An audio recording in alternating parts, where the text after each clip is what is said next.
सभी को नमस्कार। आज की इस वीडियो में एक सुप्रीम कोर्ट के महत्वपूर्ण निर्णय के ऊपर चर्चा कर रहे हैं, जिसकी चर्चा पूरे देश में है।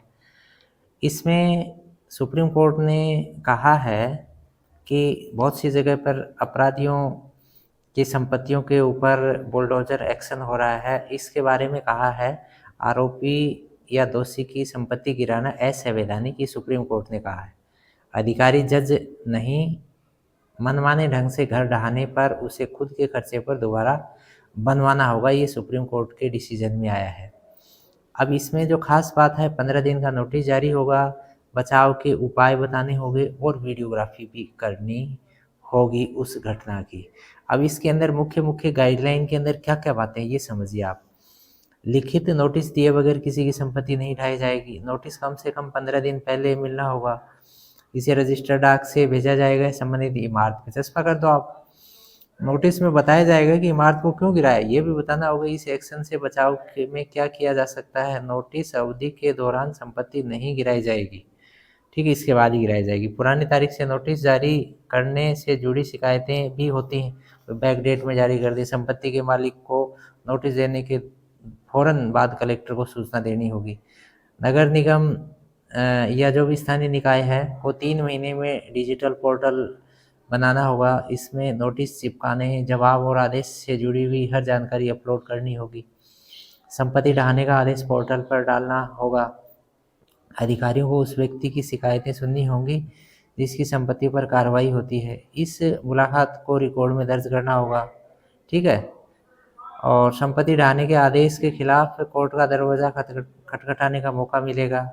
संपत्ति के मालिक को आदेश पारित होने के 15 दिन के भीतर अवैध ढांचा खुद हटाने या गिराने का मौका भी मिलना चाहिए, लेकिन यह उसी हालत में होगा जब आदेश पर रोक न हो, ठीक है। बुलडोजर एक्शन की वीडियोग्राफी होगी ताकि सबूत रहे कि कोर्ट की गाइडलाइन की पालना हुई या नहीं हुई। यानी कलेक्टर सुनिश्चित करेंगे कि उन्हें इमारतों को गिराया जाए जो अवैध हैं, ठीक है। नियमों का पालन किए बिना घर या इमारत गिराने वाले अधिकारियों पर एक्शन होगी, ठीक है। यानी जो अवैध है उसी को गिराया जाएगा और गिराने की गाइडलाइन ये बताई दी। और अदालत की अवमानना की कार्रवाई भी हो सकती है, जुर्माना भी हो सकता है। संपत्ति गिराने से हुए नुकसान की भरपाई भी अधिकारी से की जा सकती है। अवैध निर्माण गिराने में पक्षपात नहीं होना चाहिए। एक्शन का आधार किसी आरोपी का बैकग्राउंड या उसकी समुदाय नहीं होना चाहिए। ये कुछ एक खास बातें गाइडलाइन में कही हैं सुप्रीम कोर्ट ने। और साथ साथ में कुछ एक जो पीठ है इसकी टिप्पणियों, अहम टिप्पणियां हैं वो देखिए आप क्या क्या थी। एक तो बुलडोजर से संपत्तियां ढहाना अराजकता है। ऐसे कृत्यों की संवैधानिक लोकतंत्र में कोई जगह नहीं है। भाई कोर्ट बैठा है, कोर्ट फैसला करेगा क्या होना है क्या नहीं होना। फिर दूसरा इसने कहा है कि सिर्फ आरोप के आधार पर ही सरकार किसी की संपत्ति ढाती है तो कानून के शासन पर हमला है, ठीक है। कि आरोप लग गया और ये है, अब जांच करेगा, कोर्ट जांच करेगा, कोर्ट के बाद में बातें तय होंगी। और फिर तीसरी बात जो कही है, जो अधिकारी इस तरह से कानून हाथ में लेकर ऐसे काम कर रहे हैं उनकी जिम्मेदारी तय होनी चाहिए, ठीक है। फिर चौथी बात कही है, लोगों की संपत्तियों का संरक्षण होना चाहिए। घर ढहाने के बाद महिलाओं और बच्चे सड़क पर रहें, ये अच्छी बात नहीं है। तो ये कुछ एक बात सुप्रीम कोर्ट के डिसीजन में आई हैं। बड़ा महत्वपूर्ण ये निर्णय सुप्रीम कोर्ट ने दिया है।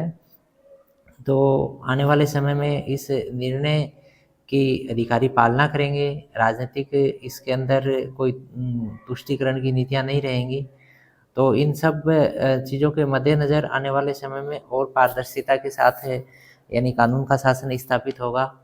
ये शॉर्ट वीडियो हमने महत्वपूर्ण निर्णय के ऊपर तैयार किया है, तो आपकी जानकारी के लिए सब साझा किया। कैसा लगा आप अपना कमेंट ज़रूर डालिए। फिलहाल इसको यहीं विराम देते हैं। धन्यवाद। जय हिंद, जय भारत।